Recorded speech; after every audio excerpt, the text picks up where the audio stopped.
want to observe you on with your fourth grade students during your math block. Before we start, I thought maybe I'd give you some time to tell me what you thought about your lesson, and once you reflected back, how'd you feel about it? So I was really impressed with how student led it was. I really like to focus my classroom around the children being engaged, having a job or a lot of responsibility during the lesson, so that they feel like they're making decisions as they're learning. So I was really happy about how much engagement they had, especially during calendar math. Where we broke down, this month is October, so we're really focusing on triangles. And the students keep notes as we go, so we talked about the different types of scalene triangles, isosceles triangles, equilateral triangles, and you can tell that their vocabulary levels have developed a lot since we started back in October.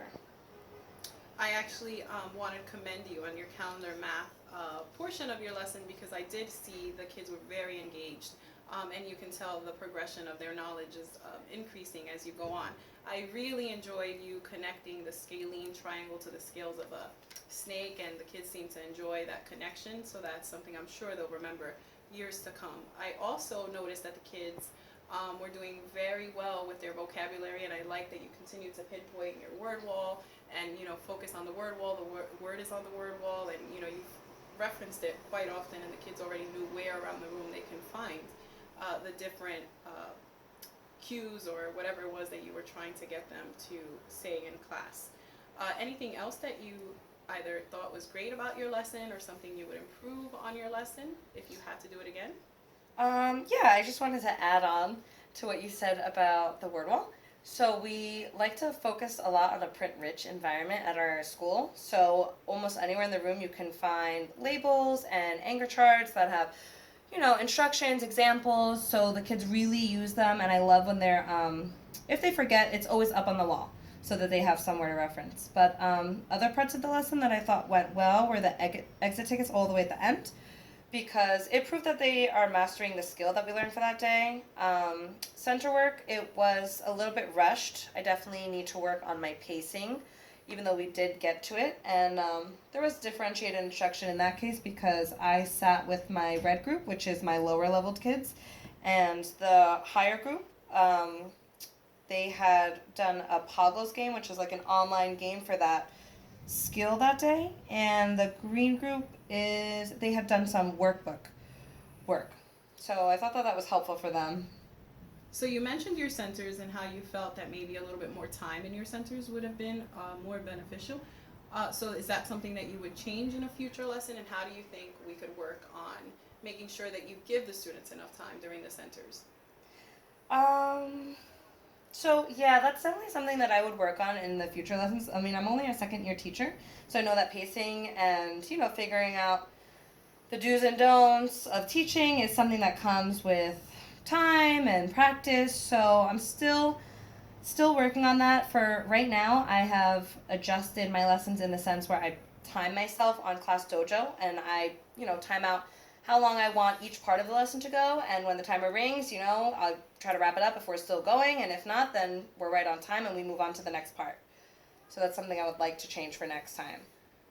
Okay, so one suggestion that I would say to that is maybe as you're lesson planning, maybe adding time frames and allocating it to I know you have a lot to do, and the school requires you to do calendar math and number talks, and that's not necessarily part of the HMH curriculum, so it's something you're adding.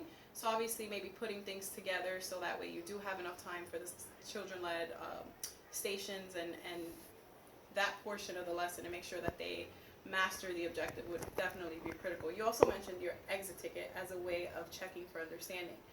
What other ways do you think throughout the lesson you were checking for understanding, and if that was something that you would consider a strength or something that you would do differently in the future?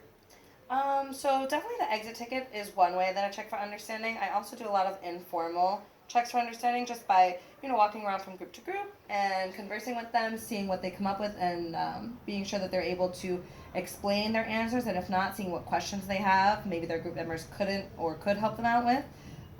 We also have a check for understanding in a part of our HMH curriculum. So that usually consists of 1, 2, sometimes 3 questions, and those are done on like the little whiteboards. they hold up their answers, and it's just like a quick check to see, you know, maybe they got 2 right or 1 right, and that helps me group them as well. I also, I also use, sometimes depending on the lesson, it leads into tasks that I grade. So for that exact lesson, we ended up doing a bulletin board for October that was tailored based on the instruction of that lesson. I did notice in this particular lesson that I came to observe that you did go from group to group very often and have conversation with them and prompt different questions and kind of have them talk to one another about it. A suggestion that I would say for the future is you have a lot of kids throughout the day, and maybe jotting down or having a checklist as to who you think is on target, who would need a little bit more help on the next day, might be something that you could look into. I do like that you mentioned that sometimes you incorporate whiteboards as a way to kind of do a quick check. I know you have a lot of kids, and going to every kid may not necessarily be feasible in the time that you have, but more checks for understandings and making sure that the students are on the same page is definitely a great suggestion that you brought up, and obviously I was also going to bring up.